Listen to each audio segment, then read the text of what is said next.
सांगा, हे शुद्धीत केलं असेल का? आणि तुम्हाला पण माहिती आहे ना की याच्या आधी मला वेळाचे खूप झटके येऊन गेले आणि त्या वेळाच्या भरात मी काय काय करत होतो, कुठे कुठे जात होतो.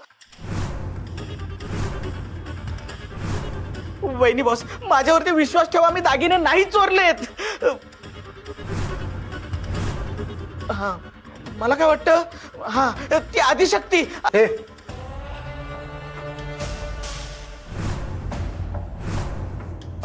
आदिशक्ती काय? आदिशक्तीची शपथ वगैरे घेऊ नकोस तू. आदिशक्ती शपथ घेऊ नाही तर काय करू बॉस, मला सांगा, कारण माझ्यावरती कोणीच विश्वास ठेवायला तयार नाही. पण ऍज अ होतकरू नेता, प्रामाणिक माणूस म्हणून याच शक्ती जर माझ्यावर आरोप करते तर का शपथ घेऊ नको मी, मला सांगा. पण मी सांगतोय खरंच, मी चोरी नाही केली, नाही केली, नाही केली, नाही केली, नाही केली, नाही केली, नाही केली, नाही केली, नाही केली.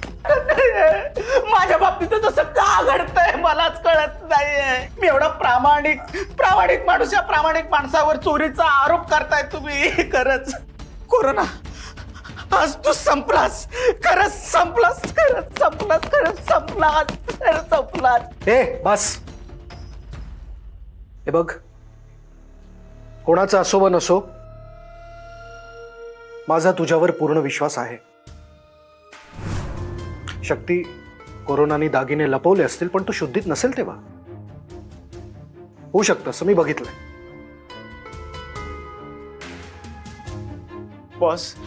बॉस खरंच आज तुम्ही माझी परिस्थिती समजून घेतलीत. आज पहिल्यांदा माझ्या आयुष्यावर झालेले खोटे आरोप मला कधीच पुसून टाकता येणार नाही. आयुष्यात पहिल्यांदा म्हणजे एखाद्या गोष्टीची शहानिशा न करता मला चोर ठरवण्यात आलं. वहिनी बॉस, खरंच मला माफ करा. मी दागिन्यांची चोरी नाही केली. हे माझ्याकडून कसं घडलं हे मलाच नाही कळतंय. नाही, मला माफ करा प्लीज, मला माफ करा. अरे उठ ना, उठ. काय चाललंय तुझं? सांगितलं ना तुला, माझा तुझ्यावर पूर्ण विश्वास आहे. जा आता, जा ना, जा.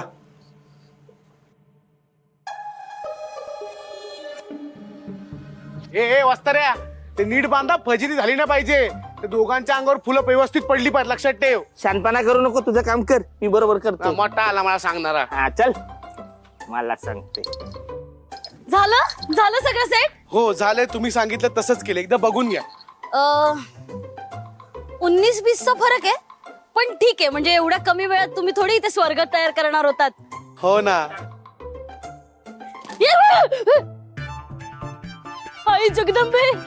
हो श्रद्धा मॅडम, घाबरू नका ना, मी आहे वसंत वस्तरा. मला वाटलं वरती घुबड बसलंय का काय. हसतोय दात काढून. काय हो श्रद्धा मॅडम, तुम्ही माझी मस्करी करताय? अहो नाही, खरंच वाटलं मला वरती घुबड आहे. मी काय असं बसलोय का? पण जाऊ दे असं. अरे ऐका ना, मी काय म्हणतो, आता गप्पा मारत नको बसूयात. हा श्रद्धा मॅडम, तुम्ही सांगितलं ना तसं सगळी तयारी केलेली आहे. हे शिवा शेठ आणि शक्ती मॅडम जेव्हा येतील ना, तेव्हा हा वस्त्र आहे ना, त्यांच्या अंगावरती ना अशी ही फुलांची टोपली उलटी करेल, ही रस्सी खेचून. हा, मग त्या दोघांच्या अंगावर अशी फुलं पडतील, छान छान इथे उभे असतील तेव्हा. आणि तोपर्यंत ना आपण इथे कुठेतरी बाजूला लपून बसूयात. हा मला तर खूप मज्जा येणार आहे. अशा छान पाकळ्या त्यांच्या अंगावर पडणार आहेत. फुल फिल्मी सीन ना. हो ना. I love you. ए काय बोलतोयस? काढू चप्पल काढू. हो, चप्पल काढू काय? काढू, काढा आणि हाणा ह्याला. अरे काय ठरलंय आपलं? काय ठरलंय? आय लव्ह यू असं म्हणायचं नाही, ठरलंय नाही ना. मग काय म्हणाला आय लव्ह यू नालायक? ए तुम्ही दोघंही माझ्याशी नॉर्मल फ्रेंडशिप ठेवणार होतात ना, मग असं कशाला बोलतोयस रे? हे बघा, मी इथे एक क्षणही थांबणार नाही, मी निघून जाणार. तुम्ही नका जाऊ. तुमचा ना काहीतरी गैरसमज होतोय. तुम्ही माझं ऐकूनच घेत नाहीये. मला एवढंच म्हणायचं होतं की शिवा शेठ आणि शक्ती वहिनी इकडे आल्या ना, त्यांच्या अंगावरती गुलाबाची पाकळं पडली की ते एकमेकांना आय लव्ह यू म्हणतील, असं मला म्हणायचंय. तुम्ही काय गैरसमज करून नका घेऊ ना. हो. अच्छा ठीक आहे. आपण त्यांच्या मनोमिलनासाठी एवढी तयारी करतोय खरंय, पण त्या दोघांनी एकमेकांना प्रपोजच नाही केलं तर आपल्या सगळ्या मेहनतीवर पाणी फिरेल ना. ओ शिट, नाही नाही, ओ श्रद्धा मॅडम, असं नाही होणार. हो, कारण आपण माहोल असा बनवला ना की त्यांना एकमेकांच्या मनातलं प्रेम कळलंच. आणि आज इथे या झाडाच्या साक्षीने शिवा आणि शक्तीची प्रेम कहाणी सुरू होईल. येस, असंच असंच व्हायला पाहिजे. मी शक्तीकडे जाते आणि संध्याकाळी तिला इकडे यायचंय ना ते सांगते. तुम्ही शिवाला मॅनेज करा. चालतंय चालतंय. रसिक हो, आज की शाम शिवा और शक्ति के प्यार के नाम. हाँ. ए कामाला गेला. चल.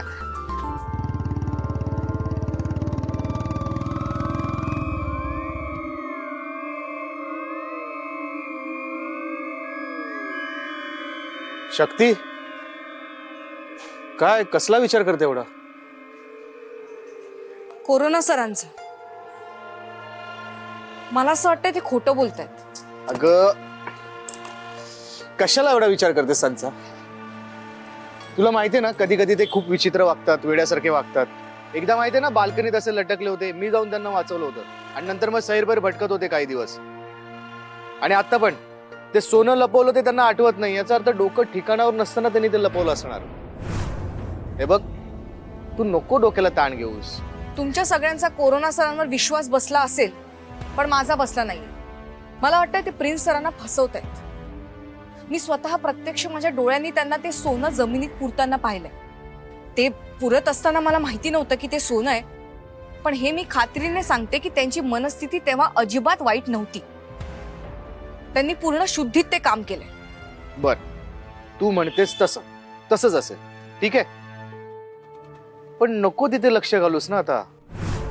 हे बघ, ते जे काही असेल ना ते कोरोना भाऊ आणि प्रिन्स सरकार बघून घेतील. आपण नको त्यात लक्ष घालायला. तू स्वतःकडे, अभ्यासाकडे आणि नोकरीकडे लक्ष दे ना. आणि त्यात तुला अधेमध्ये भास पण होत असतात. तुला कोणी सांगितलं मला परत भास होत आहेत ते? आता परत भास झालेत ना तुला. हा, पण तुला कोणी सांगितलं? श्रद्धाने. या श्रद्धाच्या पोटात ना एक गोष्ट राहत नाही. अगं नाही, श्रद्धाने काही सांगितलेलं नाही मला. उगाच तुला भेटून तिच्यावर गरजू बिरजू नकोस हा. हे बघ, कोणी सांगितलं, कसं कळलं हे महत्वाचं नाही. तुला परत भास सुरू झालेत की नाही.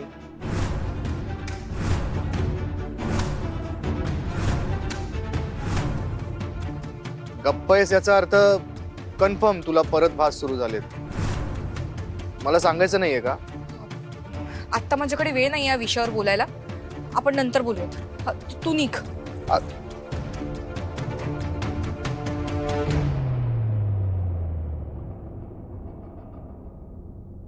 धार व्यवस्थित लागले. एका झटक्यात शिर धडा वेगळं होईल. हे घे.